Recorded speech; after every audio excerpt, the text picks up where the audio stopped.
ಭಾರತದ ಸಂವಿಧಾನದ ವಿಷಯದಲ್ಲಿ ನಿಜವಾದ ಶ್ರದ್ಧೆ ಮತ್ತು ನಿಷ್ಠೆಯನ್ನು ಹೊಂದಿರುತ್ತೇನೆಂದು ನಾನು ಭಾರತದ ಸಾರ್ವಭೌಮತ್ವವನ್ನು ಮತ್ತು ಅಖಂಡತೆಯನ್ನು ನೀಡಿದ್ದೇನೆಂದು ಕರ್ನಾಟಕ ರಾಜ್ಯದ ಮುಖ್ಯಮಂತ್ರಿಯಾಗಿ ದೇವರ ಹೆಸರಿನಲ್ಲಿ ಮತ್ತು ರೈತರ ಹೆಸರಿನಲ್ಲಿ ಪ್ರಮಾಣ ಮಾಡುತ್ತೇನೆ.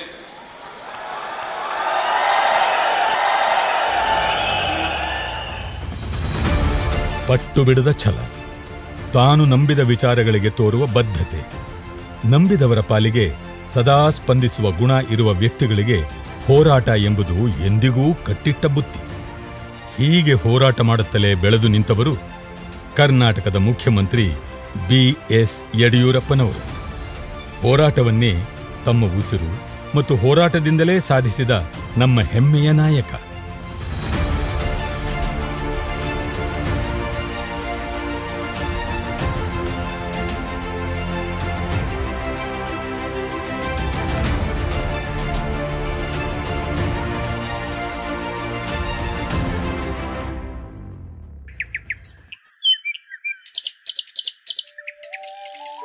ಹುಟ್ಟಿದ್ದು ಕಬ್ಬಿನ ನಾಡು, ಸಕ್ಕರೆ ಜಿಲ್ಲೆ ಎನಿಸಿಕೊಂಡ ಮಂಡ್ಯ ಜಿಲ್ಲೆ ಕೆ.ಆರ್.ಪೇಟೆ ತಾಲೂಕಿನ ಬೂಕನಕೆರೆಯಲ್ಲಿ. ಈ ಗ್ರಾಮದ ಸಾಮಾನ್ಯ ರೈತರಾದ ಸಿದ್ದಲಿಂಗಪ್ಪ ಪುಟ್ಟತಾಯಮ್ಮ ದಂಪತಿಗಳ ಮಗನಾಗಿ ಯಡಿಯೂರಪ್ಪನವರು 1943 ಫೆಬ್ರವರಿ 27ರಂದು ಜನಿಸಿದರು.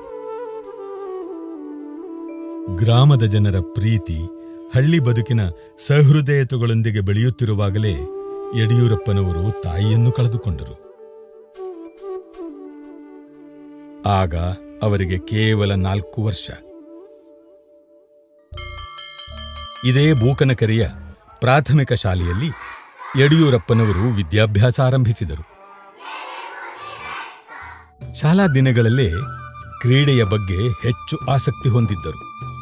ಇವರ ಮುಂದಾಳತ್ವದಲ್ಲಿಯೇ ಅವರ ಗೆಳೆಯರು ಆಟದಲ್ಲಿ ಪಾಲ್ಗೊಳ್ಳುತ್ತಿದ್ದರು. ಇದು ಇವರಲ್ಲಿರುವ ನಾಯಕತ್ವ ಗುಣಗಳನ್ನು ಜಾಗೃತಗೊಳಿಸತೊಡಗಿದವು. ಸುಸಂಸ್ಕೃತ ವಾತಾವರಣದಲ್ಲಿ ಬೆಳೆಯುತ್ತಿದ್ದ ಯಡಿಯೂರಪ್ಪನವರು ವಿಶಾಲ ಜಗತ್ತಿನತ್ತ ದಾಪುಗಾಲಿಟ್ಟರು. 5ನೇ ತರಗತಿಯ ವ್ಯಾಸಂಗ ಮುಗಿಯುತ್ತಿದ್ದಂತೆ ಯಡಿಯೂರಪ್ಪನವರ ತಾತ ಸಂಗಪ್ಪ ಶೆಟ್ಟಿ ಯಡಿಯೂರಪ್ಪ ಮತ್ತು ಅವರ ಸಹೋದರಿಯನ್ನು ಹೆಚ್ಚಿನ ವ್ಯಾಸಂಗಕ್ಕೆ 1954ರಲ್ಲಿ ಮಂಡ್ಯ ನಗರಕ್ಕೆ ಕರೆತಂದರು.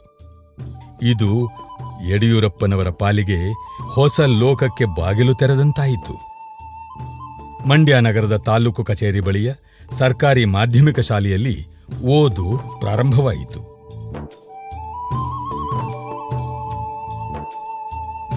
ಜೊತೆಗೆ ಹೊಸ ಸ್ನೇಹಿತರ ಬಳಗವೂ ಸಿಕ್ಕಿತು. ಬಿಡುವಿನ ವೇಳೆಯಲ್ಲಿ ತಾತ ಸಂಗಪ್ಪ ಶೆಟ್ಟಿಯವರ ಅಂಗಡಿಯಲ್ಲಿ ಕುಳಿತು ತರಕಾರಿ, ನಿಂಬೆಹಣ್ಣು ಮಾರಾಟವನ್ನು ಯಡಿಯೂರಪ್ಪನವರು ಮಾಡುತ್ತಿದ್ದರು. ಇದೇ ಶಾಲಾ ಮೈದಾನದಲ್ಲಿ ಕ್ರೀಡಾ ಚಟುವಟಿಕೆಗಳಲ್ಲಿ ಸಮಯ ಕಳೆಯುತ್ತಿದ್ದರು. ಈ ಮೈದಾನವೇ ಯಡಿಯೂರಪ್ಪನವರು ರಾಜಕೀಯ ರಂಗಕ್ಕೆ ಕಾಲಿಡಲು ಮುನ್ನುಡಿ ಬರೆಯಿತು. ಶಂಕರ್ರಾವ್ ಯಡಿಯೂರಪ್ಪನವರ ನೆಚ್ಚಿನ ಸಹಪಾಠಿ. ಇವರಿಂದ ಕೃಷ್ಣಮೂರ್ತಿ ಮತ್ತು ಕೇಶವಮೂರ್ತಿ ಎಂಬ ಸೋದರರ ಪರಿಚಯವೂ ಆಯಿತು. ಇದೇ ಮೈದಾನದಲ್ಲೇ ರಾಷ್ಟ್ರೀಯ ಸ್ವಯಂ ಸೇವಕ ಸಂಘದ ಕಚೇರಿ ಮತ್ತು ಇಲ್ಲಿ ನಡೆಯುತ್ತಿದ್ದ ಕಾರ್ಯಕ್ರಮಗಳನ್ನು ಬಹಳ ಕುತೂಹಲದಿಂದ ನೋಡುತ್ತಿದ್ದ ಇವರು ನಂತರದ ದಿನಗಳಲ್ಲಿ ಸಂಘಕ್ಕೆ ಸೇರಿಕೊಂಡರು. ಸಂಘದ ಕವಾಯಿತು ಬೈಠಕ್ಗಳ ಮೂಲಕ ದೈಹಿಕ ಶಿಸ್ತನ್ನು ಮೈಗೂಡಿಸಿಕೊಳ್ಳುವ ಜೊತೆಗೆ ಅಲ್ಲಿನ ವಿಚಾರ ಸಂಕಿರಣಗಳಲ್ಲಿ ಪಾಲ್ಗೊಳ್ಳುತ್ತಾ ದೇಶದ ಸಂಸ್ಕೃತಿಯ ಮಹತ್ವವನ್ನು ಅರಿಯಲಾರಂಭಿಸಿದರು.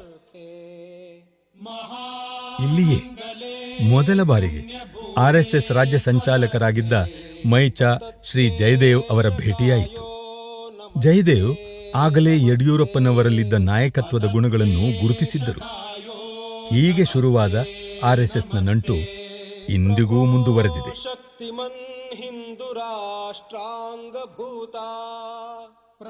ಇದೇ ದಿನಗಳಲ್ಲಿ ಆರ್ಎಸ್ಎಸ್ ಮುಖ್ಯಸ್ಥ ಶ್ರೀ ಗೋಲ್ವಾರ್ಕರ್ ಅವರು ಮೈಸೂರಿಗೆ ಭೇಟಿ ನೀಡಿದ ಸಂದರ್ಭದಲ್ಲಿ ಯಡಿಯೂರಪ್ಪನವರು ತಮ್ಮ ಸ್ನೇಹಿತರೊಂದಿಗೆ ಮಂಡ್ಯದಿಂದ ಮೈಸೂರಿಗೆ ಸೈಕಲ್ನಲ್ಲಿ ಪ್ರಯಾಣ ಬೆಳೆಸಿ ಗೋಲ್ವಾಲ್ಕರ್ ಅವರಿಂದ ರಾಷ್ಟ್ರಾಭಿಮಾನದ ಹಲವು ವಿಚಾರಗಳನ್ನು ಕೇಳಿ ತಿಳಿದು ಸ್ಫೂರ್ತಿ ಪಡೆದರು. ಇದೇ ಸಂದರ್ಭದಲ್ಲಿ ಮಂಡ್ಯ ಜಿಲ್ಲೆಯ ವಿಶೇಷ ಜಿಲ್ಲಾಧಿಕಾರಿಯಾಗಿದ್ದ ಬಸವಪ್ಪನವರು ತರುಣ ಯಡಿಯೂರಪ್ಪ ಮತ್ತು ಶಂಕರ್ರಾವ್ ಅವರ ಚಟುವಟಿಕೆಗಳನ್ನು ಮತ್ತು ಅವರ ಉತ್ಸಾಹವನ್ನು ಅತಿ ಹತ್ತಿರದಿಂದ ಗಮನಿಸಿ ಪ್ರೋತ್ಸಾಹಿಸಿದರು. ಓದಲೆಂದು ಬಂದ ಯಡಿಯೂರಪ್ಪನವರ ಬದುಕಿನಲ್ಲಿ ಇನ್ನೇನೋ ಆಗಬೇಕೆಂದು ಕಾಲ ನಿರ್ಧರಿಸಿದಂತಿತ್ತು. ಬೆಂಗಳೂರಿನ ಸಂಜೆ ಕಾಲೇಜೊಂದರಲ್ಲಿ ಪದವಿ ವ್ಯಾಸಂಗ ಆರಂಭಿಸಿದರು. ಈ ವೇಳೆಗೆ ಬಸವಪ್ಪನವರು ಮಂಡ್ಯದಿಂದ ಬೆಂಗಳೂರಿನ ಸಮಾಜ ಕಲ್ಯಾಣ ಇಲಾಖೆಗೆ ವರ್ಗವಾಗಿದ್ದರಿಂದ ಅದೇ ಇಲಾಖೆಯಲ್ಲಿ ಯಡಿಯೂರಪ್ಪನವರಿಗೆ ಟೈಪಿಸ್ಟ್ ಆಗಿ ತಾತ್ಕಾಲಿಕ ಕೆಲಸವನ್ನು ಕೊಡಿಸಿದರು. ಈ ಕೆಲಸ ಮಾಡುತ್ತಿರುವಾಗಲೇ ಶೇಷಾದ್ರಿಪುರಂನಲ್ಲಿದ್ದ ಗ್ಯಾರೇಜ್ ಒಂದರಲ್ಲಿ ವಾಸವಿದ್ದು ಹತ್ತಿರದಲ್ಲೇ ಇದ್ದ RSS ಕಚೇರಿಯ ಚಟುವಟಿಕೆಗಳಲ್ಲೂ ಕೂಡ ಯಡಿಯೂರಪ್ಪನವರು ಭಾಗವಹಿಸಲಾರಂಭಿಸಿದರು.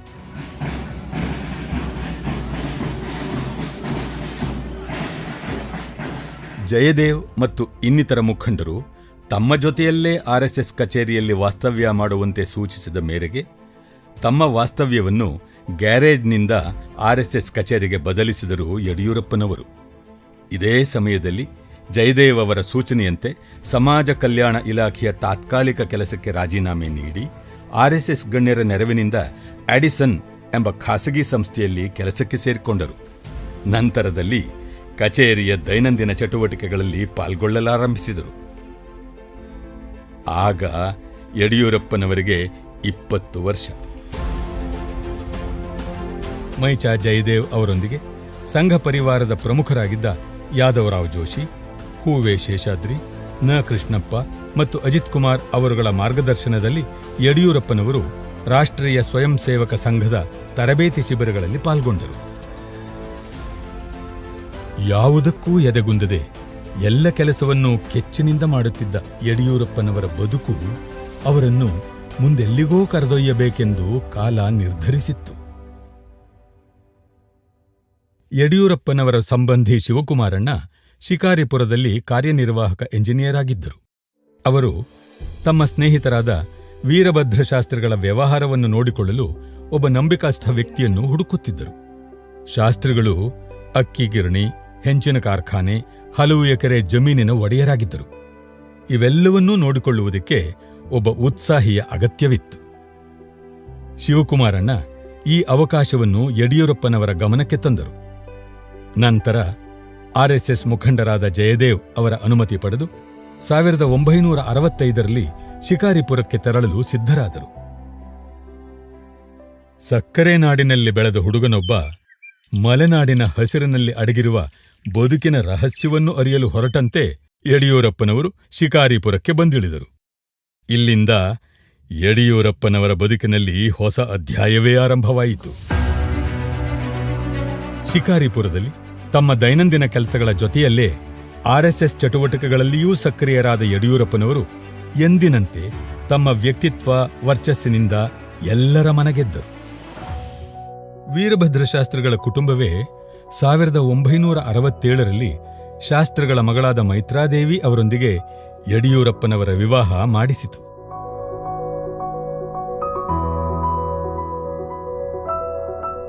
ನಂತರದ ದಿನಗಳಲ್ಲಿ ಕುಟುಂಬದ ಸಂಪೂರ್ಣ ಜವಾಬ್ದಾರಿ ಯಡಿಯೂರಪ್ಪನವರ ಹೆಗಲಿಗೆ ಬಿತ್ತು.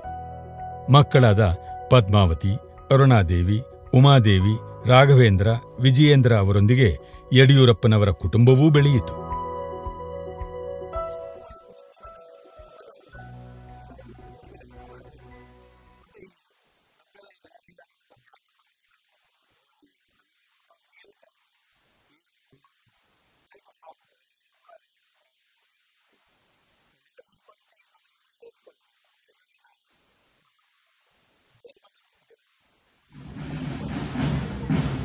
ಸಾವಿರದ 1970ರಲ್ಲಿ ಶಿಕಾರಿಪುರ RSSನ ಕಾರ್ಯವಾಹ್ ಆಗಿ ನೇಮಕಗೊಂಡ ಯಡಿಯೂರಪ್ಪನವರು ನಂತರ ತಾಲೂಕಿನಲ್ಲಿ RSS ಸಂಘಟಿಸಿ ಜಾಗೃತಿ ಮೂಡಿಸಲು ಹಗಲಿರುಳು ಶ್ರಮಿಸಿದರು.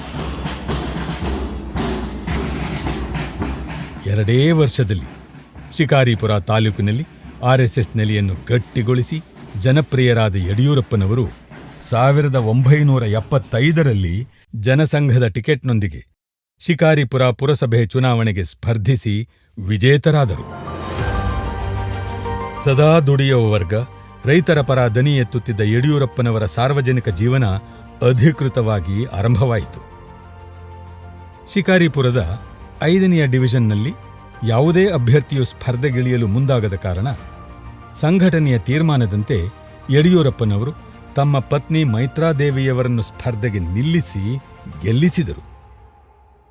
1975ರಲ್ಲಿ ಅಂದಿನ ಪ್ರಧಾನಮಂತ್ರಿ ಶ್ರೀಮತಿ ಇಂದಿರಾ ಗಾಂಧಿ ತುರ್ತು ಪರಿಸ್ಥಿತಿ ಘೋಷಿಸಿದರು. ಇದನ್ನು ವಿರೋಧಿಸಿ ಹೋರಾಡಿದ LK ಅಡ್ವಾಣಿ, ವಾಜಪೇಯಿ ಸೇರಿದಂತೆ ಅನೇಕ ರಾಷ್ಟ್ರ ನಾಯಕರು ಜೈಲು ಸೇರಬೇಕಾಯಿತು. ಕರ್ನಾಟಕದಲ್ಲಿಯೂ ಕೂಡ ಯಡಿಯೂರಪ್ಪನವರು ಸೇರಿದಂತೆ ಮಲ್ಲಿಕಾರ್ಜುನಯ್ಯ, ಕರಂಬಳ್ಳಿ ಸಂಜೀವ ಶೆಟ್ಟಿ, PV ಕೃಷ್ಣ ಭಟ್, AK ಸುಬ್ಬಯ್ಯ ಮತ್ತಿತರ 40 ನಾಯಕರು ಬಳ್ಳಾರಿ ಜೈಲು ಸೇರಬೇಕಾಯಿತು. 45 ದಿನಗಳ ಕಾಲ ಬಳ್ಳಾರಿ ಜೈಲಿನಲ್ಲಿದ್ದು ಅಲ್ಲಿನ ಖೈದಿಗಳಿಗೆ ನೀಡುತ್ತಿದ್ದ ಆಹಾರ ಮತ್ತು ಇತರೆ ವ್ಯವಸ್ಥೆಗಳಲ್ಲಿ ಇರುವ ವ್ಯತ್ಯಾಸವನ್ನು ಖಂಡಿಸಿ ಹೋರಾಟ ನಡೆಸಿ ಅವರಿಗೆ ನ್ಯಾಯ ಕೊಡಿಸುವಲ್ಲಿ ಸಫಲರಾದರು. ಯಡಿಯೂರಪ್ಪನವರ ಜನಪ್ರಿಯತೆ 1977ರಲ್ಲಿ ಶಿಕಾರಿಪುರ ಪುರಸಭೆಗೆ ಅಧ್ಯಕ್ಷರಾಗಿ ಆಯ್ಕೆಯಾಗಲು ಕಾರಣವಾಯಿತು. ಅಧಿಕಾರ ವಹಿಸಿಕೊಳ್ಳುತ್ತಿದ್ದಂತೆ ಶಿಕಾರಿಪುರದಲ್ಲಿ ಹೊಸ ಕಾಮಗಾರಿಗಳು ನಡೆದುವು. ಬಸ್ ಸ್ಟ್ಯಾಂಡ್ ನಿರ್ಮಾಣ, ಬೀದಿ ದೀಪಗಳಿಗೆ ಟ್ಯೂಬ್ಲೈಟ್ಗಳನ್ನು ಅಳವಡಿಸಿದ್ದು ಇವರ ಅವಧಿಯಲ್ಲೇ. ಅಭಿವೃದ್ಧಿಯೇ ಆಡಳಿತದ ಮಂತ್ರ ಎಂದು ಸದಾ ಹೇಳುವ ಯಡಿಯೂರಪ್ಪನವರ ಮಾತು ಮೊದಲಾಗಿದ್ದು ಇಲ್ಲೇ. ಅನ್ಯಾಯ, ಅವ್ಯವಸ್ಥೆಯ ವಿರುದ್ಧ ಸಿಡಿದೇಳುವ ಗುಣ, ಹೋರಾಟದ ಕಿಚ್ಚು ಅವರಲ್ಲಿ ಸದಾಕಾಲ ಹೊಮ್ಮುತ್ತಲೇ ಇದೆ. ಕಾಲ, ಸಂದರ್ಭ, ಯಾವುದೇ ವ್ಯವಸ್ಥೆ ಅನ್ಯಾಯಕ್ಕೆ ಕಾರಣವಾದರೂ ಅದನ್ನು ಯಡಿಯೂರಪ್ಪನವರು ಪ್ರತಿಭಟಿಸುತ್ತಲೇ ಬಂದಿದ್ದಾರೆ. ಯಡಿಯೂರಪ್ಪನವರೊಳಗೆ ದೃಢ ಮನಸ್ಸಿನ ದಿಟ್ಟ ನಾಯಕ ಇರುವಂತೆ ಸಹೃದಯವೂ ಇದೆ. ಯಾವುದೇ ವ್ಯಕ್ತಿ ಅಥವಾ ಸಮುದಾಯದ ಸಮಸ್ಯೆಗಳಿಗೆ ಮಿಡಿಯುವ ತಾಯಿಗುಣವೂ ಅವರಲ್ಲಿದೆ. ತಂದೆಯವ್ರ ಸ್ವಭಾವ ಒಂದೇ ಮಾತಲ್ಲಿ ಹೇಳಬೇಕಂದ್ರೆ ವಜ್ರೋದಪಿ ಕಠೋರಾಣಿ ಮೃದುನಿ ಕುಸುಮಾದಪಿ ಅಂತ ಹೇಳ್ತಾರೆ. ಆ ಥರ ನಾನು ಕಂಪ್ಯಾರಿಸನ್ ಕೊಡ್ಬೋದು. ವಜ್ರದಷ್ಟು ಕಠಿಣ, ಕುಸುಮದಷ್ಟು ಮೃದು ಅಂತ ಹೇಳ್ಬೋದು. ಸಾಕಷ್ಟು ಸಂಗತಿಗಳನ್ನ ನಾನು ತುಂಬ ಹತ್ತಿರದಿಂದ ನೋಡಿದ್ದೇನೆ. ಅವ್ರು ಎಷ್ಟೊಂದು ಕಠಿಣವಾಗಿ ಡಿಸಿಷನ್ಗಳು ತಗೋತಾರೆ, ಅಷ್ಟೇ ಬೇಗ ಕರಗೂ ಬಿಡ್ತಾರೆ ತುಂಬ ವಿಚಾರಗಳು ಬಂದಾಗ. ಆ ರೀತಿ ಸುಮಾರು ಸಂದರ್ಭಗಳಲ್ಲಿ ನಮ್ಮ ಅನುಭವಕ್ಕೂ ಕೂಡ ಬಂದಿದೆ. ಭಾರತೀಯ ಜನತಾ ಪಕ್ಷವನ್ನು ಕೇವಲ ನಗರ ಮತ್ತು ಮೇಲ್ವರ್ಗ ಕೇಂದ್ರಿತ ಪಕ್ಷವನ್ನಾಗಿ ಕಟ್ಟಿ ಬೆಳೆಸಲು ಸಾಧ್ಯವಾಗುವುದಿಲ್ಲ ಎಂಬುದನ್ನು ಅರ್ಥ ಮಾಡಿಕೊಂಡಿದ್ದ ಯಡಿಯೂರಪ್ಪನವರು ಗ್ರಾಮೀಣ ಪ್ರದೇಶಗಳಲ್ಲಿ ಪಕ್ಷದ ವರ್ಚಸ್ಸು ಬೆಳೆಸಲು ರೈತ, ದಲಿತ, ಕೂಲಿ ಕಾರ್ಮಿಕ, ಹಿಂದುಳಿದ ಸಮುದಾಯಗಳಿಗೆ ಸ್ಪಂದಿಸುತ್ತಾ ಸಂಘಟನೆ ನಡೆಸಿದರು. ಸ್ವತಃ ಸೈಕಲ್ ಏರಿ ಕ್ಷೇತ್ರದ ಉದ್ದಗಲಕ್ಕೂ ಸಂಚರಿಸುತ್ತಿದ್ದ ಯಡಿಯೂರಪ್ಪನವರು ಕಾಮಗಾರಿಗಳ ಪ್ರಗತಿ, ಸಮಸ್ಯೆಗಳನ್ನು ಆಲಿಸುತ್ತಾ ಜಿಲ್ಲಾದ್ಯಂತ ಜನಪ್ರಿಯ ನಾಯಕರಾದರು. ಎಂದಿನಂತೆ ಸೈಕಲ್ನಲ್ಲಿ ಕ್ಷೇತ್ರ ಸಂಚಾರಕ್ಕೆ ಹೊರಟಿದ್ದ ಯಡಿಯೂರಪ್ಪನವರ ಮೇಲೆ ಆಗ ಮಂತ್ರಿಯಾಗಿದ್ದ ಕೆ ವೆಂಕಟಪ್ಪನವರ ಪಿತೂರಿಯಂತೆ ವ್ಯಕ್ತಿಯೊಬ್ಬ ಮಾರಣಾಂತಕವಾಗಿ ಹಲ್ಲೆ ನಡೆಸಿಬಿಟ್ಟ. ಅಲ್ಲಿದ್ದ ಸ್ಥಳೀಯರು ತಕ್ಷಣ ಯಡಿಯೂರಪ್ಪನವರನ್ನು ಚಿಕಿತ್ಸೆಗಾಗಿ ಶಿವಮೊಗ್ಗದ ಮೆಗ್ಗಾನ್ ಆಸ್ಪತ್ರೆಗೆ ದಾಖಲಿಸಿದರು. ಇದಾದ 1 ತಿಂಗಳ ನಂತರ ಆಸ್ಪತ್ರೆಯಿಂದ ಮನೆಗೆ ಮರಳಿದ ಯಡಿಯೂರಪ್ಪನವರು ಮತ್ತೆ ಹೋರಾಟಕ್ಕೆ ಸಜ್ಜಾದರು. ಇದೇ ವೇಳೆ ಜನಸಂಘದ ತಾಲೂಕು ಅಧ್ಯಕ್ಷ ಸ್ಥಾನ ದೊರೆಯಿತು.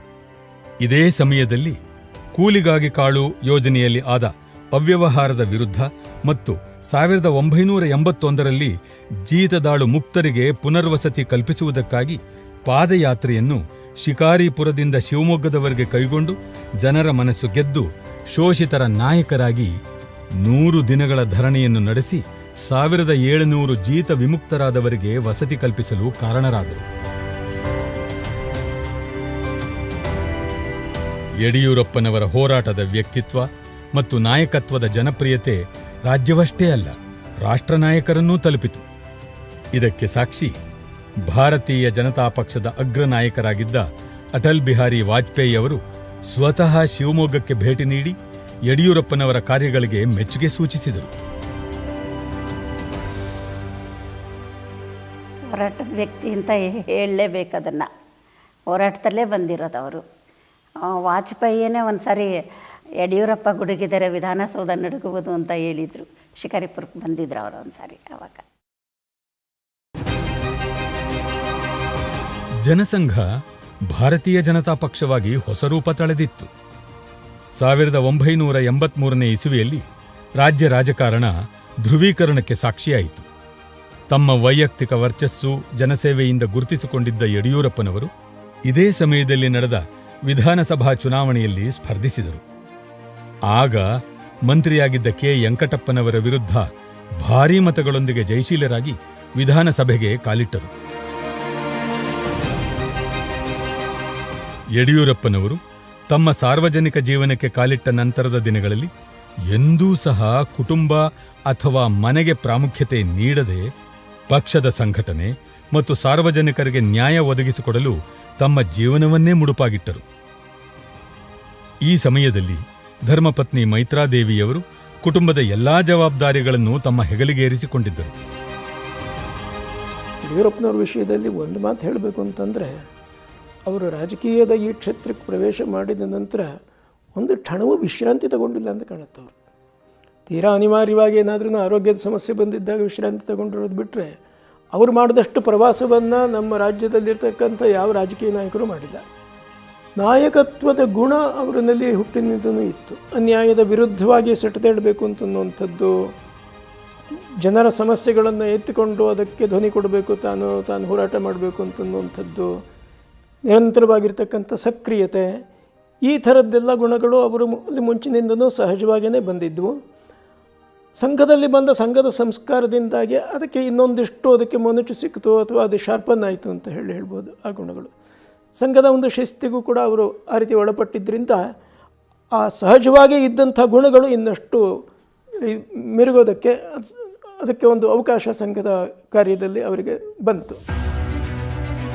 ಆರ್ಎಸ್ಎಸ್ನ ತತ್ವ ಮತ್ತು ಸಿದ್ಧಾಂತದಿಂದ ಪ್ರೇರಿತರಾದ ಯಡಿಯೂರಪ್ಪನವರು ಯಾವುದೇ ಒಂದು ಜಾತಿಯ ನಾಯಕರಾಗದೆ ಎಲ್ಲಾ ಸಮುದಾಯವನ್ನೂ ಸಮಾನವಾಗಿ ಕಂಡು ಎಲ್ಲರ ಏಳಿಗೆಗೆ ಶ್ರಮಿಸಿ ಸನ್ಮಾನ್ಯ ಶ್ರೀ ನರೇಂದ್ರ ಮೋದಿಯವರ ಸಬ್ಕಾ ಸಾಥ್ ಸಬ್ಕಾ ವಿಕಾಸ್ ಸಬ್ಕಾ ವಿಶ್ವಾಸ್ ಘೋಷಕ್ಕೆ ಬದ್ಧರಾಗಿದ್ದಾರೆ. ಯಡಿಯೂರಪ್ಪನವರ ಪಕ್ಷನಿಷ್ಠೆ, ರಾಜಿಯಾಗದ ಗುಣ ಅವರ ನಾಯಕತ್ವದ ತೂಕವನ್ನು ಸದಾಕಾಲ ಉಳಿಸಿದೆ. ಅದಕ್ಕೊಂದು ಉದಾಹರಣೆ ಬಗರ್ ಹುಕುಂ ಹೋರಾಟ. ಈ C&D ಲ್ಯಾಂಡ್ ಅಂತೇಳಿ ಒಂದು ಕ್ಯಾಟಗರಿ ಬರುತ್ತೆ ಭೂಮಿಯಲ್ಲಿ, A, B, C.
ಅಂಥೇಳಿ ಆ ಬಿಲ್ಲನ್ನು ವಾಪಸ್ ತಗೋತಾರೆ. ಕರ್ನಾಟಕದ ಇತಿಹಾಸದಲ್ಲಿ ಮೆಜಾರಿಟಿ ಇರ್ತಕ್ಕಂಥ ಒಬ್ಬ ಸರ್ಕಾರ ಮಂಡಿಸಿರೋ ಬಿಲ್ಲನ್ನು ಒಬ್ಬನೇ ಒಬ್ಬ ಸದಸ್ಯನ ಒಂದು ಆಗ್ರಹಕ್ಕೆ ಮಣಿದು ವಾಪಸ್ ತಗೊಂಡಿದ್ದು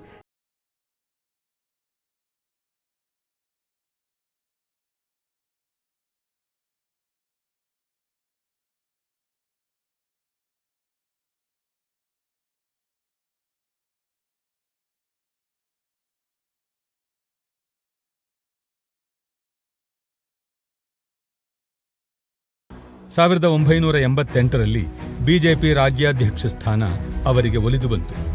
ಹೀಗೆ ಉನ್ನತ ಸ್ಥಾನಕ್ಕೇರಿದ ಬಳಿಕವೂ ತಮ್ಮ ಸಂಘಟನಾ ಕಾರ್ಯಗಳನ್ನು ಯಡಿಯೂರಪ್ಪನವರು ಮರೆಯಲಿಲ್ಲ. 1986ರಲ್ಲಿ ಶಿವಮೊಗ್ಗದಲ್ಲಿ ಯಡಿಯೂರಪ್ಪನವರು ಬೃಹತ್ ಸಂಖ್ಯೆಯ ರೈತರನ್ನು ಸಂಘಟಿಸಿ ಸಮಾವೇಶವನ್ನು ಮಾಡಿದ್ದರು. 1988ರಲ್ಲಿ ರೈತ ಸಾಲ ಮನ್ನಾ ಮಾಡಲು ಆಗ್ರಹಿಸಿ ಬಸವ ಕಲ್ಯಾಣ ಮತ್ತು ಬನವಾಸಿಯಿಂದ ಬೆಂಗಳೂರುವರೆಗೆ ಜಾಥಾ ನಡೆಸಿದ್ದರು.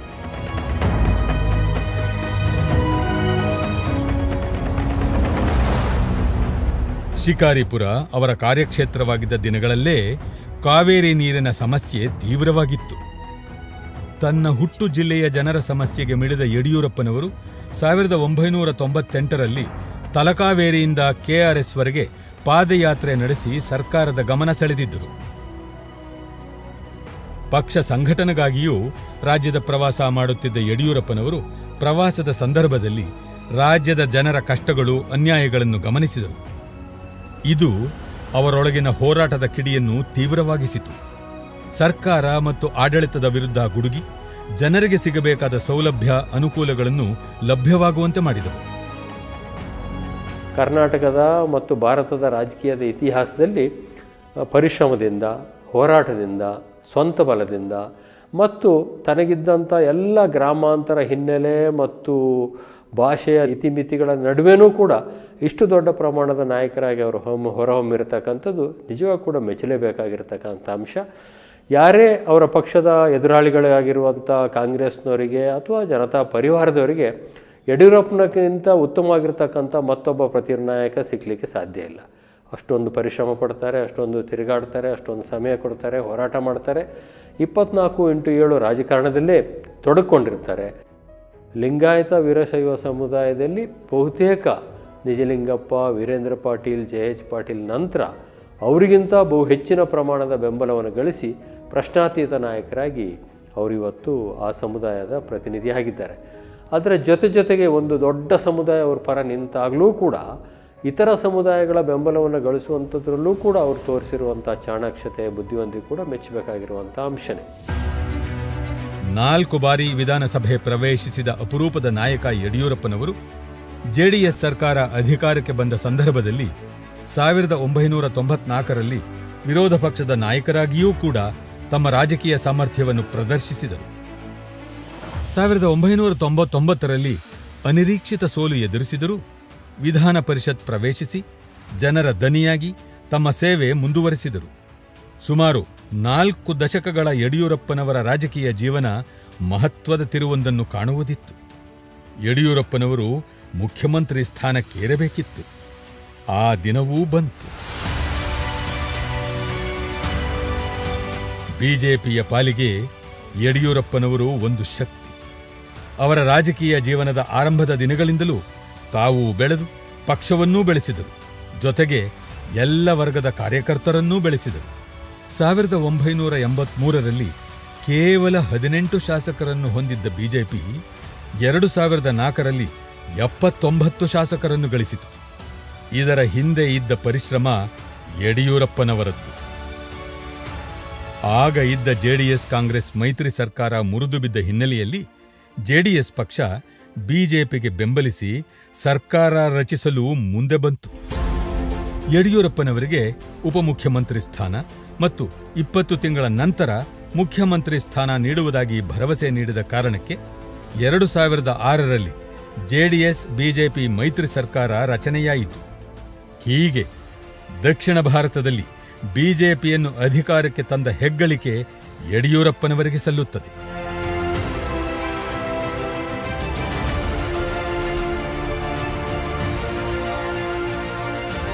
ಉಪಮುಖ್ಯಮಂತ್ರಿಯಾಗಿ ಹಣಕಾಸು, ಅಬಕಾರಿ, ಭಾರಿ ಮತ್ತು ಮಧ್ಯಮ ಕೈಗಾರಿಕಾ ಖಾತೆಗಳನ್ನು ನಿರ್ವಹಿಸಿದ ಯಡಿಯೂರಪ್ಪನವರು 2 ಬಾರಿ ಬಜೆಟ್ ಮಂಡನೆ ಮಾಡಿದರು. ಈ ಅವಧಿಯಲ್ಲಿ ಕೃಷಿಗೆ ಹೆಚ್ಚಿನ ಒತ್ತು ನೀಡಿ ಪಂಚಸೂತ್ರಗಳು, ರೈತರಿಗೆ ತೆರಿಗೆ ವಿನಾಯಿತಿ, ಬೀಜ ಸಬ್ಸಿಡಿ ಪ್ರಮಾಣ ಹೆಚ್ಚಳ, ಕೃಷಿಯಲ್ಲಿ ಆಧುನಿಕತೆಯನ್ನು ಪರಿಚಯಿಸುವ ನಿಟ್ಟಿನ ಪ್ರಯತ್ನಗಳಿಗೆ ಬೆಂಬಲಿಸಿದರು.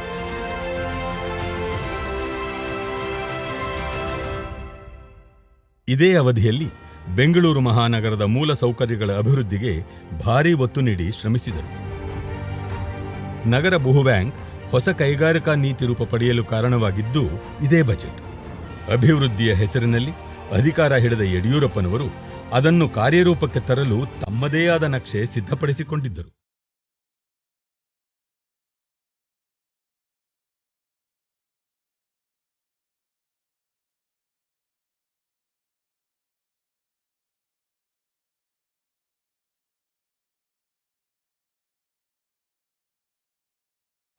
ಜೆಡಿಎಸ್ನೊಂದಿಗಿನ ಒಪ್ಪಂದದಂತೆ 20 ತಿಂಗಳ ನಂತರ ಯಡಿಯೂರಪ್ಪನವರು ಮುಖ್ಯಮಂತ್ರಿಯಾಗಬೇಕಿತ್ತು.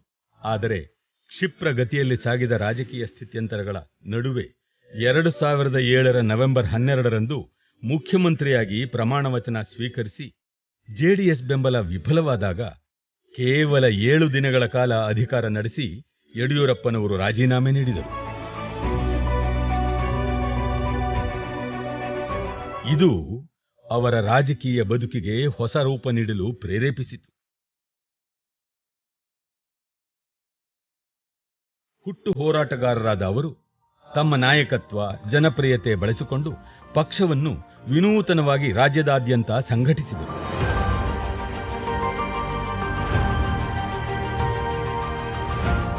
ನಂತರದ ಸಾರ್ವತ್ರಿಕ ಚುನಾವಣೆಯಲ್ಲಿ ಬಿಜೆಪಿ 33.86% ಮತಗಳಿಸಿ 110 ಸ್ಥಾನಗಳೊಂದಿಗೆ ಬಹುಮತ ಪಡೆಯಿತು. ಪಕ್ಷೇತರರ ಬೆಂಬಲದೊಂದಿಗೆ ದಕ್ಷಿಣ ಭಾರತದಲ್ಲಿ ಮೊಟ್ಟ ಮೊದಲ ಬಾರಿಗೆ ಬಿಜೆಪಿ ಸ್ವತಂತ್ರವಾಗಿ ಕರ್ನಾಟಕದಲ್ಲಿ ಸರ್ಕಾರ ರಚಿಸಿತು. ಮೇ 30, 2008ರಂದು ಮುಖ್ಯಮಂತ್ರಿಯಾಗಿ ಯಡಿಯೂರಪ್ಪನವರು 2ನೇ ಬಾರಿಗೆ ಅಧಿಕಾರ ಸ್ವೀಕರಿಸಿದರು.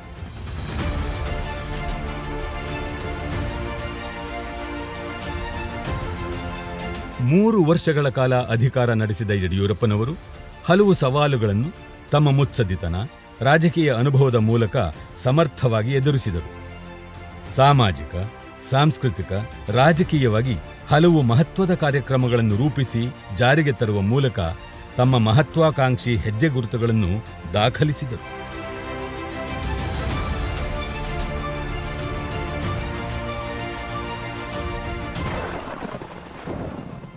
2009ರಲ್ಲಿ ಭೀಕರ ಪ್ರವಾಹದಿಂದ ಉತ್ತರ ಕರ್ನಾಟಕದ ಬಹುತೇಕ ಜಿಲ್ಲೆಗಳ ಜನಜೀವನ ಸಂಪೂರ್ಣ ಅಸ್ತವ್ಯಸ್ತಗೊಂಡಿತು. ಈ ಸಂದರ್ಭದಲ್ಲಿ ರಕ್ಷಣೆ ಮತ್ತು ಪರಿಹಾರ ಕಾರ್ಯಗಳಲ್ಲಿ ಯಡಿಯೂರಪ್ಪನವರು ತೋರಿದ ಬದ್ಧತೆ ಮತ್ತು ಕಾಳಜಿ ನಿಜಕ್ಕೂ ಶ್ಲಾಘನೀಯ.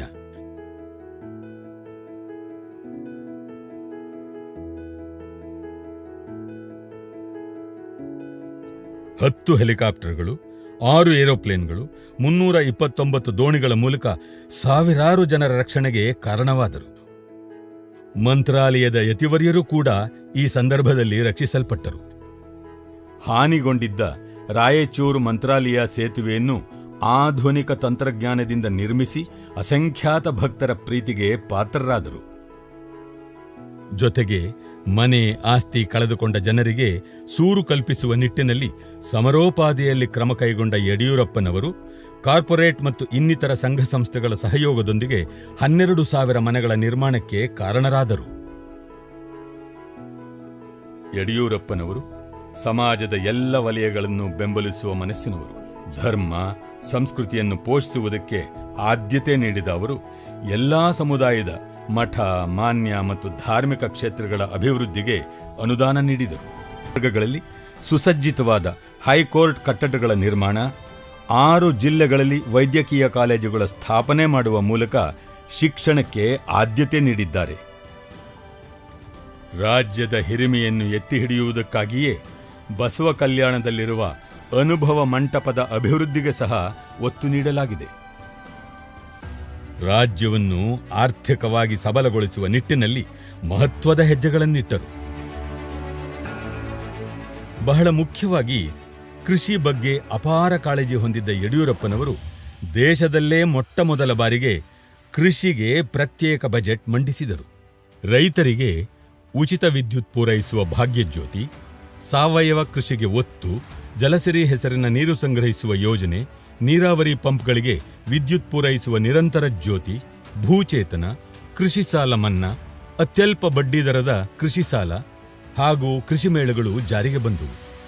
ಈ ಕಾರ್ಯಕ್ರಮಗಳು ಯಡಿಯೂರಪ್ಪನವರ ರೈತಪರ ಬದ್ಧತೆಯನ್ನು ಸ್ಪಷ್ಟಗೊಳಿಸಿದವು. ರಾಜ್ಯಾದ್ಯಂತ ಸುಮಾರು 1.40 ಲಕ್ಷ ಎಕರೆ ಪ್ರದೇಶದಲ್ಲಿ ಹೊಸ ಕೈಗಾರಿಕಾ ಕ್ಲಸ್ಟರ್ಗಳ ನಿರ್ಮಾಣಕ್ಕೆ ಮೀಸಲಿಟ್ಟ ಹೆಗ್ಗಳಿಕೆ ಯಡಿಯೂರಪ್ಪನವರಿಗೆ ಸೇರುತ್ತದೆ.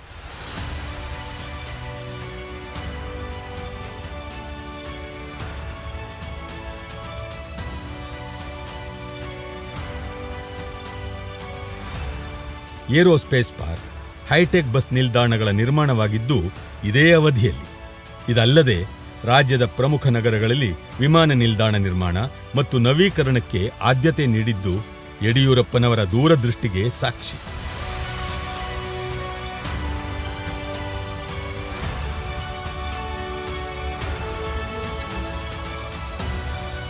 ಗ್ರಾಮೀಣ ಕ್ಷೇತ್ರಗಳಿಗೆ ಸೌಲಭ್ಯಗಳನ್ನು ಪೂರೈಸುವ ನಿಟ್ಟಿನಲ್ಲಿ ಆದ್ಯತೆಯ ಮೇರೆಗೆ ಕಾರ್ಯಕ್ರಮಗಳನ್ನು ಅನುಷ್ಠಾನಕ್ಕೆ ತಂದರು.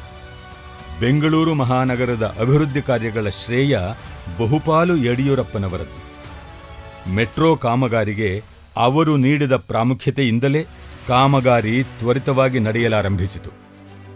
ಬೆಂಗಳೂರಿನ ಹೊರವರ್ತುಲ ರಸ್ತೆ, ಫ್ಲೈಓವರ್, ಅಂಡರ್ ಪಾಸ್, ರಸ್ತೆಗಳ ಅಗಲೀಕರಣ, ಉದ್ಯಾನವನ ಮತ್ತು ಕ್ರೀಡಾಂಗಣಗಳ ನಿರ್ಮಾಣ, ಅತ್ಯಾಧುನಿಕ ಬಸ್ ಸ್ಟ್ಯಾಂಡ್ ಮತ್ತು ಬಸ್ ಶೆಲ್ಟರ್ಗಳನ್ನು ನಿರ್ಮಿಸಿ ಬೆಂಗಳೂರನ್ನು ವಿಶ್ವ ದರ್ಜೆಯ ನಗರವನ್ನಾಗಿ ಮಾರ್ಪಡಿಸಿದರು.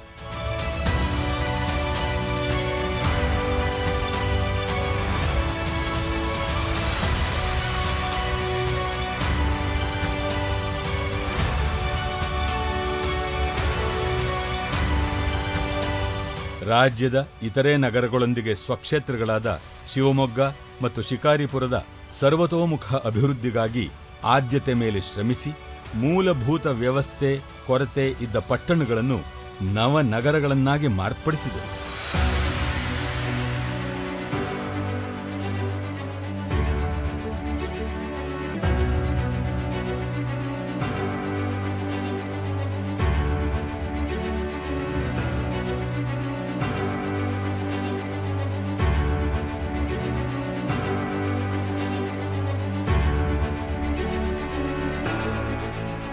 ಶಿವಮೊಗ್ಗ ಜಿಲ್ಲೆಯೊಳಗೆ ರೈತರ ಪರವಾಗಿ ನಾವಿದ್ದೀವೋ ಇಲ್ವೋ ಅಂತಕ್ಕಂಥ ಒಂದು ಪ್ರಶ್ನೆ ಅವತ್ತಿನ ನಮ್ಮ ರಾಜಕೀಯ ವಿರೋಧಿಗಳು ಎತ್ತಿದ್ರು. ಅವತ್ತಿನ ಶಿವಮೊಗ್ಗ ನಗರದಲ್ಲಿ ಒಂದು ಚಾರಿತ್ರಿಕ ರೈತರ ಸಮಾವೇಶ ನಡೆಸಿದ್ವಿ. ಸಾವಿರಾರು ಜನ ರೈತರನ್ನ ಸೇರಿಸಿದ್ವಿ. ಇಡೀ ಶಿವಮೊಗ್ಗ ಜಿಲ್ಲೆ ಬೆಚ್ಚಿ ಬೀಳುವಂಥ ಒಂದು ದೃಶ್ಯ ಯಡಿಯೂರಪ್ಪನವರ ನೇತೃತ್ವದಲ್ಲಿ. ಆ ಒಂದು ರೈತರ ಸಮಾವೇಶಕ್ಕೆ ರಾಜಸ್ಥಾನದ ಮುಖ್ಯಮಂತ್ರಿ ಆಗಿದ್ದಂಥ ಭೈರವ್ ಸಿಂಗ್ ಶೆಖಾವತ್ ಅವರ ಹೆಸರನ್ನ ತಾವು ಕೇಳಿದ್ದೀರಾ? ಅವರನ್ನ ನಾವು ಕರೆದ್ವಿ, ಬಂದಿದ್ದರು. ಅವ್ರು ಬಂದು ಇಲ್ಲಿ ಆ ರೈತ ಸಮಾವೇಶದಲ್ಲಿದ್ದಂಥ ರೈತರನ್ನು ನೋಡಿ ಅವರೊಂದು ಉದ್ಗಾರ ಎತ್ತಿದ್ರು.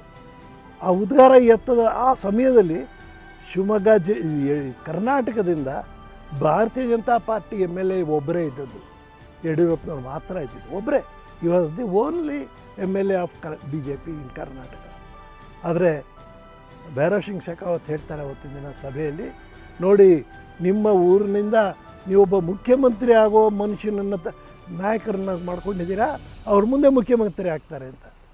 ಆಗ ನಾನು ಭೈರವ್ ಸಿಂಗ್ ಶೆಖಾವತರನ್ನ ಸಭೆ ಮುಗಿದ ಮೇಲೆ ಸ್ವಾಭಾವಿಕವಾಗಿ ಕೇಳಿದೆ, ಅಲ್ಲ ಸ್ವಾಮಿ, ತಾವು ಭಾಳ ದೊಡ್ಡವರು, ಮುಖ್ಯಮಂತ್ರಿ ಆಗಿದ್ದಿರಿ ರಾಜಸ್ಥಾನದಲ್ಲಿ, ಹೀಗೆ ಇಲ್ಲಿ ಶಿವಮೊಗ್ಗಕ್ಕೆ ಬಂದಿದ್ದೀರಾ, ಒಬ್ಬ MLA ಇಟ್ಕೊಂಡು ಮುಖ್ಯಮಂತ್ರಿ ಆಗ್ತಾರೆ ಅಂತ ಹೇಳಿಬಿಟ್ರಿ, ಯಾಕೋ ಸರಿಯಾಗಲಿಲ್ಲ ಅಂಥೇಳಿ ನಾನು ಮಾತಾಡಿದಾಗ ಭೈರವ್ ಸಿಂಗ್ರ ಮಾತು ನನ್ನ ಕಿವಿಯಲ್ಲಿ ಇನ್ನೂ ಹಾಗೇ ಇದೆ. ಅವ್ರು ಹೇಳಿದ್ರು, ಅಂದರೆ ಅವ್ರು ಹಿಂದಿಯಲ್ಲಿ ಹೇಳಿದ್ರು, ನೋಡು ಶಂಕರಮೂರ್ತಿ, ಆ ಮನುಷ್ಯನ ಕಣ್ಣು ನೋಡು, ನೀನು ಕಣ್ಣು ನೋಡುವಾಗ ಅವನಿಗೆ ಹೇಳಬೇಡ ನೋಡ್ತಾ ಇದ್ದೀನಿ ಅಂತ, ಹಾಗೆ ನೋಡು.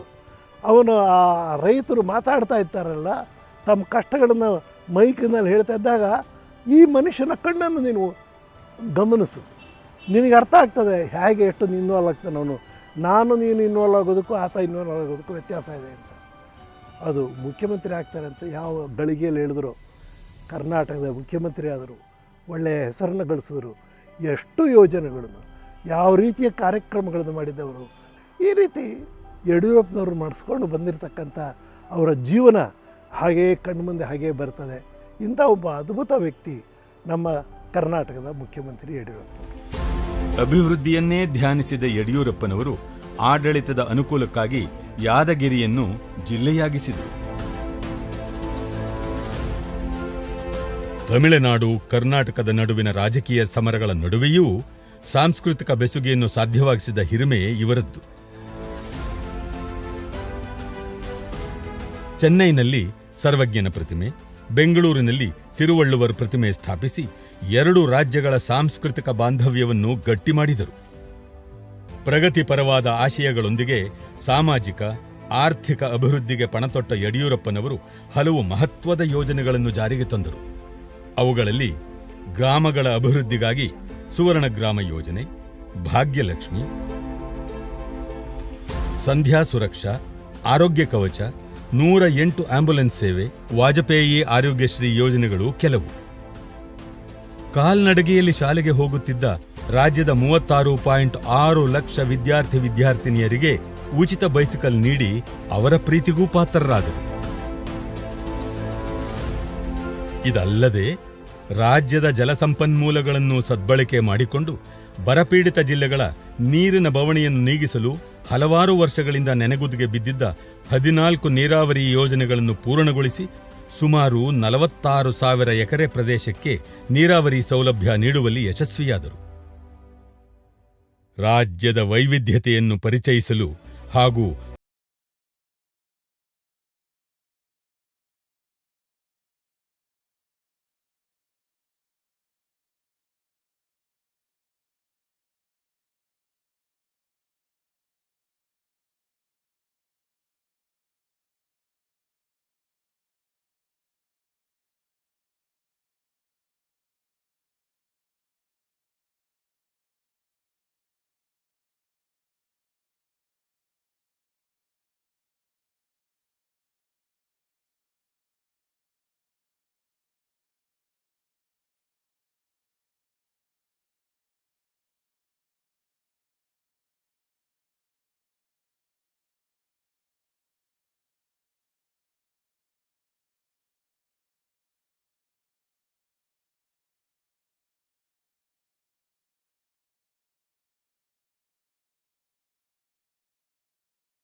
ಮಾಹಿತಿ ಮತ್ತು ಜೈವಿಕ ತಂತ್ರಜ್ಞಾನದಲ್ಲಿ ಕರ್ನಾಟಕ ಮುಂಚೂಣಿಯಲ್ಲಿದೆ.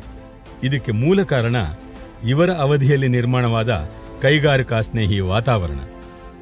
ಸೆಮಿಕಂಡಕ್ಟರ್, ಬಯೋಟಿಕ್, ಇಲೆಕ್ಟ್ರಾನಿಕ್ ಹಾಗೂ ಹಾರ್ಡ್ವೇರ್ ಪಾಲಿಸಿ ಸೇರಿದಂತೆ ಅನೇಕ ಕಾರ್ಯನೀತಿಗಳನ್ನು ಅನುಷ್ಠಾನಕ್ಕೆ ತಂದರು.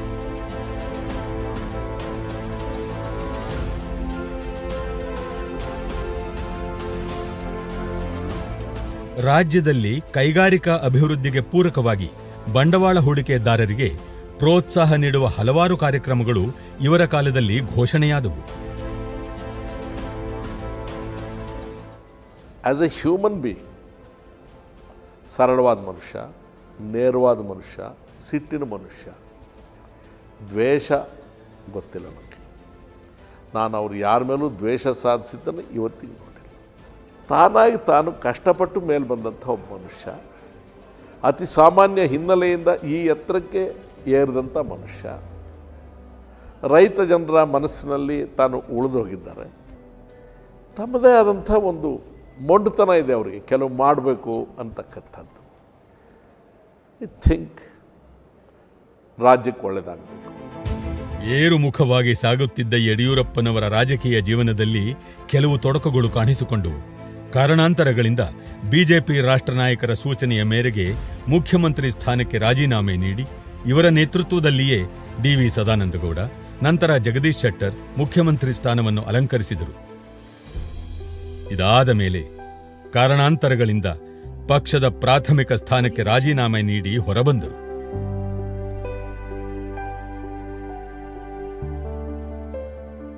ಆದರೆ ಬಿಜೆಪಿಗೆ ಯಡಿಯೂರಪ್ಪನವರು ಅನಿವಾರ್ಯ ಎಂಬುದು ನಿರ್ವಿವಾದದ ಮಾತು.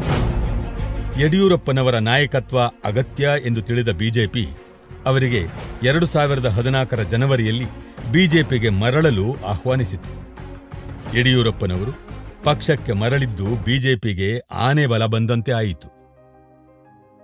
ನಮಗೆ ಬಸವಣ್ಣವರು ಒಂದು ವಚನ ನೆನಪಾಗುತ್ತೆ, ಕೊಲುವೆನೆಂಬ ಭಾಷೆ ದೇವರದಾದರೆ ಗೆಲುವೆನೆಂಬ ಭಾಷೆ ಭಕ್ತನದು ಅಂತ.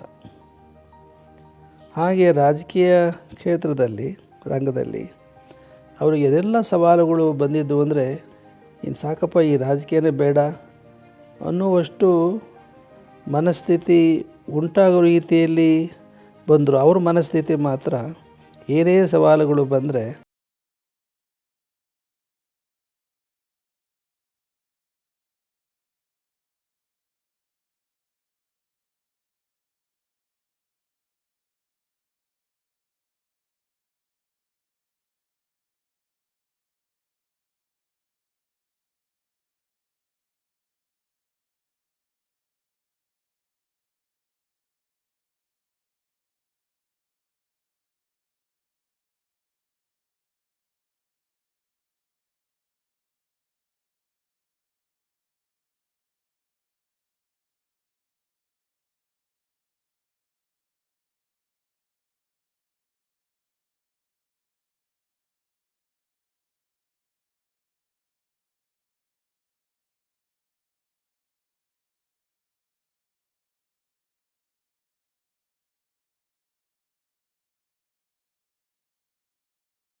ಅಪಾರವಾದದ್ದಾಗಿದೆ. ಏನಾದರೂ ಒಂದು ಹಿಡಿದ್ರು, ಗಟ್ಟಿಯಾಗಿ ಹಿಡಿದ್ರು ಅಂದರೆ ಅದನ್ನು ಮುಟ್ಟುವರೆಗೆ ಸತತವಾಗಿ ಹೋರಾಟ ಮಾಡುವಂಥ ಅವರ ಸ್ವಭಾವ ಏನಿದೆ ಈ ಎತ್ತರಕ್ಕೆ ತೆಗೆದುಕೊಂಡು ಬಂದಿದೆ. ರಾಜ್ಯ ಮತ್ತು ರಾಷ್ಟ್ರ ಮಟ್ಟದಲ್ಲಿ ಯಡಿಯೂರಪ್ಪನವರ ವರ್ಚಸ್ಸು ಹೆಚ್ಚಿದ್ದು 2018ರ ವಿಧಾನಸಭಾ ಚುನಾವಣಾ ಫಲಿತಾಂಶದಲ್ಲಿ ಸ್ಪಷ್ಟವಾಗಿ ಕಾಣಿಸುತ್ತದೆ. ಹಿಂದಿನ ಚುನಾವಣೆಯಲ್ಲಿ 40 ಸ್ಥಾನಕ್ಕೆ ಇಳಿದಿದ್ದ ಬಿಜೆಪಿಯನ್ನು 104 ಸ್ಥಾನಗಳಲ್ಲಿ ಗೆಲ್ಲಿಸಿದ ಯಡಿಯೂರಪ್ಪನವರು ಮೇ 17, 2018ರಂದು 3ನೆಯ ಬಾರಿಗೆ ಮುಖ್ಯಮಂತ್ರಿಯಾಗಿ ಪ್ರಮಾಣ ವಚನ ಸ್ವೀಕರಿಸಿದರು.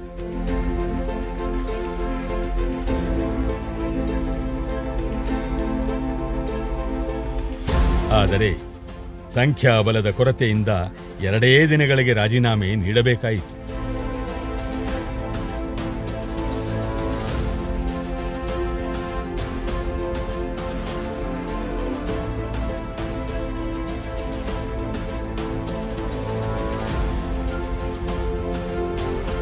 ಶ್ರೀ ನರೇಂದ್ರ ಮೋದಿ ಅವರ ಪ್ರಚಂಡ ಜನಪ್ರಿಯತೆ ಮತ್ತು ಯಡಿಯೂರಪ್ಪನವರ ನಾಯಕತ್ವದಲ್ಲಿ 2019ರ ಲೋಕಸಭಾ ಚುನಾವಣೆಯಲ್ಲಿ ಬಿಜೆಪಿ 25 ಲೋಕಸಭಾ ಕ್ಷೇತ್ರಗಳಲ್ಲಿ ಜಯಭೇರಿ ಬಾರಿಸಿದರು. ನಂತರ ಅಸ್ತಿತ್ವಕ್ಕೆ ಬಂದ ಕಾಂಗ್ರೆಸ್ ಜೆಡಿಎಸ್ ಸರ್ಕಾರದಲ್ಲಿ ಭಿನ್ನಮತ ಮೂಡಿದ ಕಾರಣ ಆಡಳಿತ ಪಕ್ಷದ ಹಲವಾರು ಶಾಸಕರು ರಾಜೀನಾಮೆ ನೀಡಿದರು. ಇದರ ಪರಿಣಾಮವಾಗಿ ಸಂಖ್ಯಾಬಲವಿಲ್ಲದೆ ಆಡಳಿತ ಸರ್ಕಾರ ಪತನವಾಯಿತು. ನಂತರದಲ್ಲಿ ಅತಿ ಹೆಚ್ಚು ಸ್ಥಾನ ಹೊಂದಿದ್ದ ಬಿಜೆಪಿಯ ಶಾಸಕಾಂಗ ಪಕ್ಷದ ನಾಯಕರಾದ ಯಡಿಯೂರಪ್ಪನವರು ಜುಲೈ 26, 2019ರಂದು 4ನೆಯ ಬಾರಿಗೆ ಮುಖ್ಯಮಂತ್ರಿಯಾಗಿ ಪ್ರಮಾಣ ವಚನ ಸ್ವೀಕರಿಸಿದರು.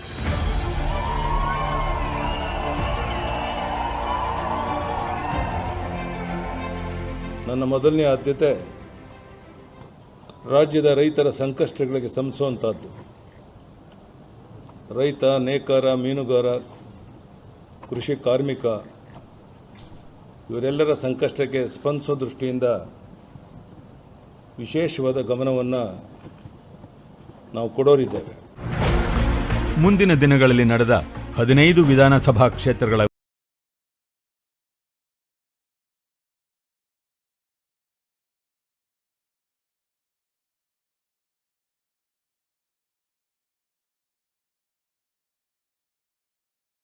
ಎದುರಿಸಿದ ಅತಿ ದೊಡ್ಡ ಸವಾಲು ರಾಜ್ಯ ಕಂಡ ಭಾರೀ ಪ್ರವಾಹ.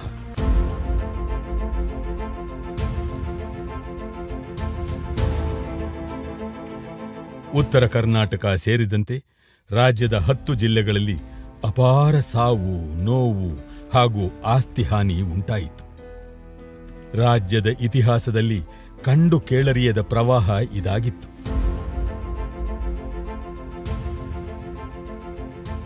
ರಕ್ಷಣೆ ಮತ್ತು ಸೌಲಭ್ಯ ಕಾರ್ಯದಲ್ಲಿ ಇತಿಹಾಸ ನಿರ್ಮಿಸುವಂತೆ ಮುಖ್ಯಮಂತ್ರಿ ಯಡಿಯೂರಪ್ಪನವರು ಸ್ಪಂದಿಸಿ ತಾವೇ ಖುದ್ದಾಗಿ ನೆರೆಪೀಡಿತ ಪ್ರದೇಶಗಳಿಗೆ ಭೇಟಿ ನೀಡಿ ಜನರಿಗೆ ಧೈರ್ಯ ನೀಡಿದರು.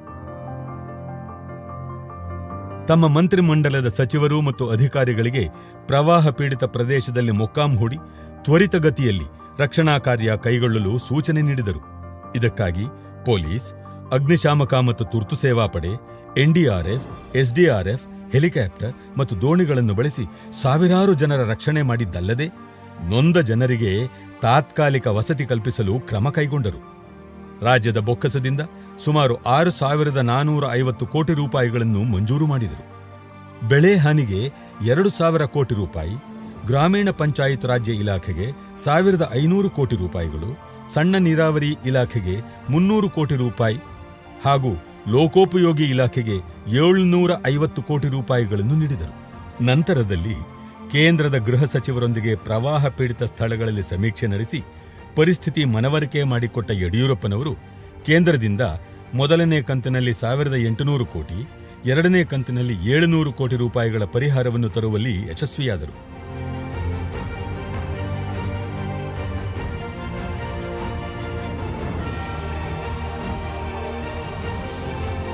ಯಡಿಯೂರಪ್ಪನವರು ಬಂದರು ಅಂದರೆ ಒಂದು ಸಂಚಲನ ಮೂಡುತ್ತೆ. ಅವರು ಅಧಿಕಾರದಲ್ಲಿ ಇರಲಿ ಇಲ್ಲದೇ ಇರಲಿ, ಅವರು ಸಮಯಕ್ಕೆ ಬರ್ತಾ ಇದ್ದಾರೆ ಅಂತ ಅವ್ರು ನೋಡಿದ ತಕ್ಷಣವೇ ಏನೋ ಒಂದು ರೀತಿಯ ಸಂಚಲನ ಜನರಲ್ಲಿ ಆ ಸಭೆಯಲ್ಲಿ ಭಾಗವಹಿಸಿದವರು ಕಾಣ್ಬೋದಾಗಿದೆ. ಎಲ್ಲೇ ಹೋಗಲಿ ಅವರು ಮುಖ್ಯಮಂತ್ರಿಗಳು ಆದಾಗ ಅಷ್ಟೇ ಅಲ್ಲ, ಅಧಿಕಾರ ಕಳ್ಕೊಂಡು ಅವರು ಯಾವುದೇ ಸಮಾರಂಭದಲ್ಲಿ ಭಾಗವಹಿಸಿದಾಗಲೂ ಜನರು ಆ ರೀತಿ ಸ್ಪಂದಿಸ್ತಾ ಬಂದಿದ್ದಾರೆ. ಒಂದು ವಿಶೇಷತೆ ಅವ್ರದ್ದು, ಜನರ ಜೊತೆಗೆ ಭಾಳ ಹತ್ತಿರ ಅವರು ನಿದ್ರೆ ಮಾಡಿರೋದೇ ಭಾಳ ಕಡಿಮೆ ಏನೋ.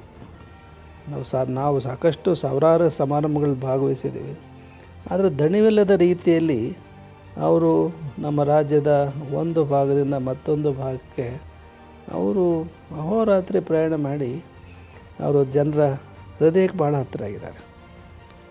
ಹೀಗಾಗಿ ಜನ ಅಂತಂದರೆ ಕೇವಲ ಒಂದು ಜಾತಿ ಜನ ಅಲ್ಲ, ಎಲ್ಲ ಜನಾಂಗದವರಿಗೂ ಅವರು ವಿಶೇಷ ರೀತಿಯ ಕಾಳಜಿಯನ್ನು ವಹಿಸಿರೋದು ನಾವು ನೋಡ್ಬೋದು. ಯಾವುದೇ ಮತೀಯ ದೃಷ್ಟಿ ಅವರ ಒಂದು ಅಧಿಕಾರದಲ್ಲಿ ನಾವು ಕಾಣಲಿಲ್ಲ. ಎಲ್ಲ ಜನಾಂಗದವರಿಗೂ ಅವರವರ ಅವಶ್ಯಕತೆಗೆ ಅನುಗುಣವಾಗಿ ಅವರು ಸರ್ಕಾರದಿಂದ ಏನು ಸಹಾಯ ಮಾಡಬೇಕೋ ಅದನ್ನು ಅವರು ಮನಪೂರ್ವಕವಾಗಿ ಹೃದಯ ತುಂಬಿ ಅವರು ಮಾಡ್ತಾ ಬಂದಿದ್ದಾರೆ. ದಶಕಗಳಿಂದ ಹೈದರಾಬಾದ್ ಕರ್ನಾಟಕಕ್ಕೆ ಅನ್ಯಾಯವಾಗುತ್ತಿದೆ ಎಂಬ ಕೂಗು ಕೇಳಿ ಬರುತ್ತಲೇ ಇತ್ತು. ಕಲ್ಯಾಣ ಕರ್ನಾಟಕ ಹೆಸರಿನ ಯೋಜನೆಯನ್ನು ರೂಪಿಸಿ ಈ ಪ್ರದೇಶದ ಅಭಿವೃದ್ಧಿಗೆ ವಿಶೇಷ ಒತ್ತು ನೀಡಿದರು. ಇದು ಈ ಭಾಗದ ಯುವ ಜನತೆಗೆ ಶಿಕ್ಷಣ ಮತ್ತು ಉದ್ಯೋಗ ಅವಕಾಶಗಳನ್ನು ಕಲ್ಪಿಸಲಿದೆ.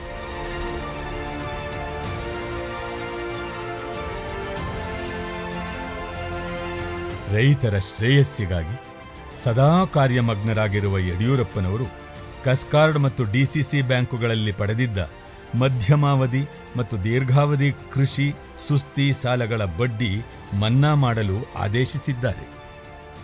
ರಾಜ್ಯದ ಸರ್ವತೋಮುಖ ಅಭಿವೃದ್ಧಿಗೆ ಹಲವು ಕಾರ್ಯಕ್ರಮಗಳನ್ನು ರೂಪಿಸುತ್ತಾ ಬಂದಿರುವ ಯಡಿಯೂರಪ್ಪನವರು ಕರ್ನಾಟಕವನ್ನು ಮಾದರಿ ರಾಜ್ಯವನ್ನಾಗಿಸಲು ನಿರಂತರ ಶ್ರಮಿಸುತ್ತಿದ್ದಾರೆ.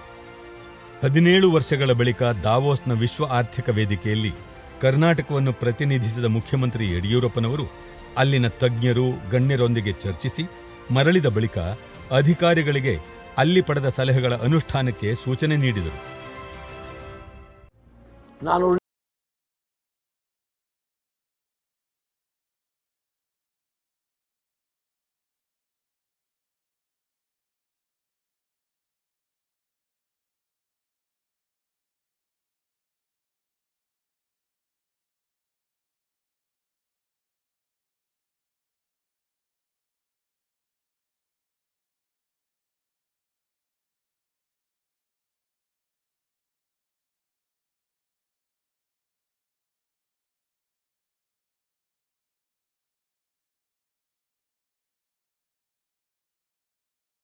ಸಂಘಟನಾ ಚತುರು ಅಲ್ಲ.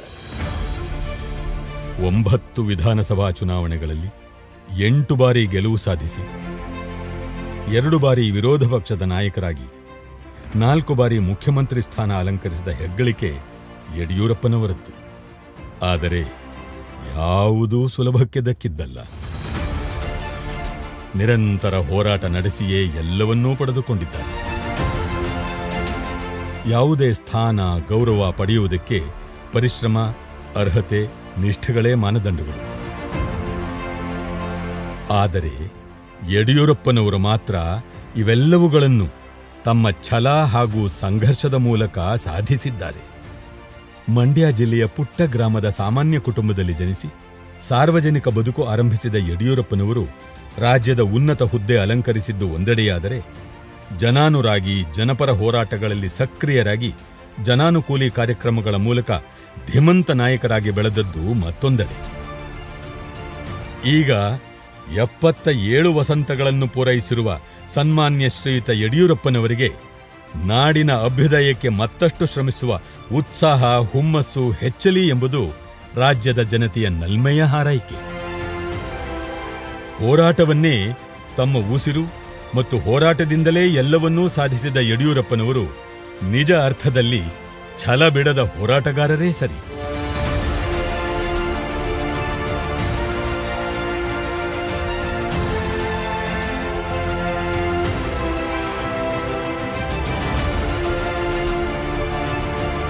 ಪ್ರಿಯ ವೀಕ್ಷಕರೇ, ನಮ್ಮ ಕರುನಾಡಿನ ಸಾಹಿತ್ಯ, ಸಂಸ್ಕೃತಿ, ವಿಶೇಷ ವ್ಯಕ್ತಿಗಳ ಸಂದರ್ಶನವನ್ನು ತಪ್ಪದೇ ವೀಕ್ಷಿಸಿ. ನಮ್ಮ ಚಾನೆಲ್ ಅನ್ನು ಸಬ್ಸ್ಕ್ರೈಬ್ ಮಾಡಿ, ಬೆಲ್ ಐಕನ್ ನ ಕ್ಲಿಕ್ ಮಾಡಿ, ನಿಮ್ಮ ಅಭಿಪ್ರಾಯವನ್ನು ತಪ್ಪದೇ ತಿಳಿಸಿ. ಡಿಜಿಟಲ್ ಮಾಧ್ಯಮ ಎಲ್ಲಾ ಸಾಮಾಜಿಕ ಜಾಲತಾಣದಲ್ಲೂ ಲಭ್ಯವಿದೆ. ಸ್ವತಂತ್ರ ಪತ್ರಿಕೋದ್ಯಮವನ್ನು ಬೆಂಬಲಿಸಿ. ಧನ್ಯವಾದಗಳು.